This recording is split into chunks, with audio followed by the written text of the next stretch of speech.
Welcome. My name is Wanjiko Mwaura, and I come from Kenya, and I'm standing next to a very beautiful and highly intelligent woman, and she will introduce herself. Oh, do you mean me? Okay. My name is Wendy Bashi. Hello, everybody. Hello, Wanjiko. Hi. Okay, I'm coming from the Congo, the DRC, the big one, and I speak English and French. This is why my English is very small, but I'm trying my best. Small, huh? 9. I'm trying to. So, Wanjiku, we are here to talk about women issues, especially the daily life issues. What can you tell us for today? This is the first step of many other steps.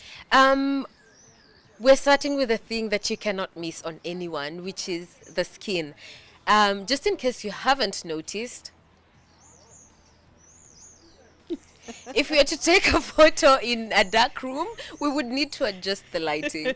What are we saying exactly? That we have different skin tones. And we have realized, coming from our respective countries, that people from, women especially, with darker skin tone, like I do, or lighter skin tone, tend to be treated a bit differently.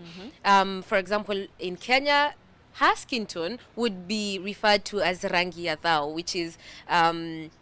which translates to that Swahili, which translates to the skin of 1,000. Oh my. The expensive skin, so to speak. So if you have a girlfriend who has her skin tone, then she's probably an expensive woman to please.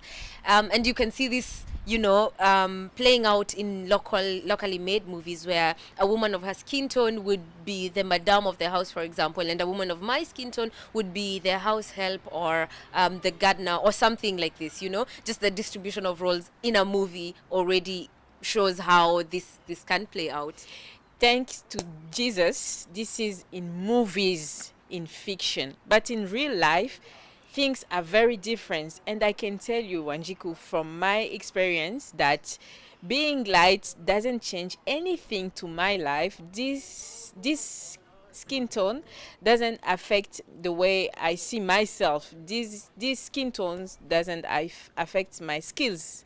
Since I've been young, I have these skin tones. I know that some people will say, oh, you know what, ule iko na rangi nzuri in Kiswahili, because I also speak Swahili. I speak Swahili. Which is, she has a good skin color, Yeah. tone. Or some people will ask me, do you have like white parent? Is one of your parents white? And I'm like, no, I'm black. Do you know what, in the big family of black color, you have many tones, you have many nuances, as we say in French. So this doesn't change anything actually in my life, in my daily life. Do you have in mine? No, actually, very honestly, I have had experiences where I thought,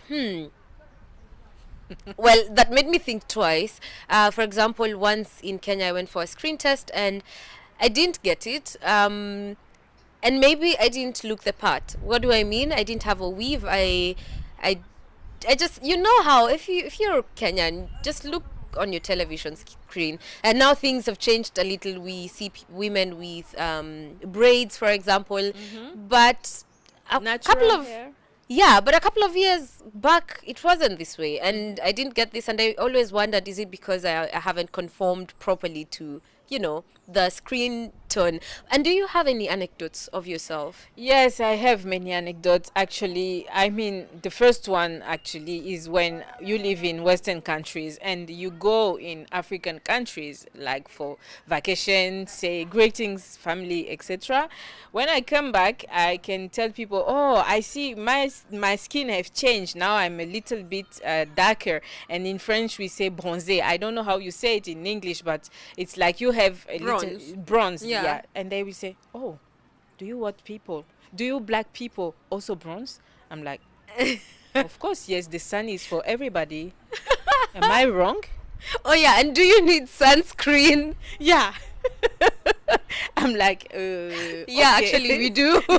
Yes, because the sun doesn't make a difference actually. I hope so, Monsieur Sun, that you doesn't make any difference. But this is also a big issue, and this brings us to like serious topic. the skin, the fact of bleaching, the fact of this can be affected your health, but maybe we have to look at it in a social way. In many countries, if you are light, you are, like as you said, Wanjiku, you are considered differently. But I just want to say here, we are talking about how you see yourself. What is your self perception? And this is very important. No one have to define to you what is your self perception or the way you see yourself. No one need to tell you how to see yourself. You have to be aware of what you are, and you to be proud of what you are, and to be aware and have awareness of what you are. And this is where the big issue started. You don't need anyone to define you. This is the topic of today, actually. Absolutely. Just starting with the skin. Do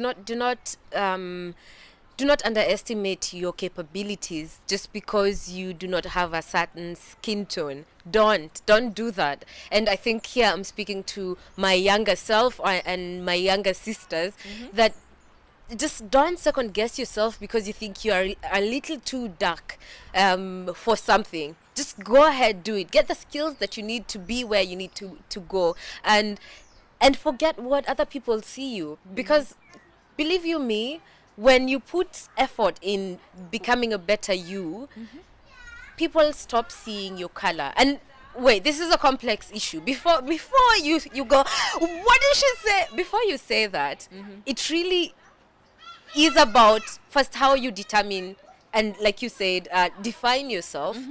And yeah, you might have some experiences where people treat you weirdly, but so long as you know who you are, it won't matter. It doesn't matter. I can give you my example. We live in Western countries, so people of my size, I mean, you don't see them everywhere. And especially I'm African, so I have all the African heritage, who I am very proud of. But if you are walking in the street, people will look at you sometimes differently, not every day, but sometimes you can feel different. And today we are living in a century where they want to feel like the difference, it's like a handicap. The difference is like something bad. Being different is bad. No, being different is being unique. Being different is being you, actually, and no one can be you. We are not having clones. I don't want to have a clone of me, because I'm me. I'm unique as I am, with my good and my bad, and with my complex and my fear and my happiness. And I don't want someone to make me think that to be different is not good. I mean, I'm African, I'm Congolese, I speak 4 languages, as I am, and I'm proud of it. I have something to share. This is also the issue.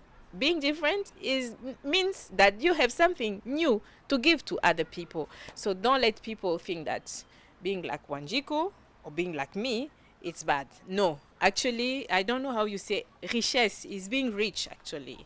Now I feel like a rich Congolese Kenyan woman. But really, this is the joy that we hope to transport to you, that you realize that there's beauty in diversity and you should not change who you are. Yeah. Not at all. Not ever. No. Until next time. Until next time, stay tuned.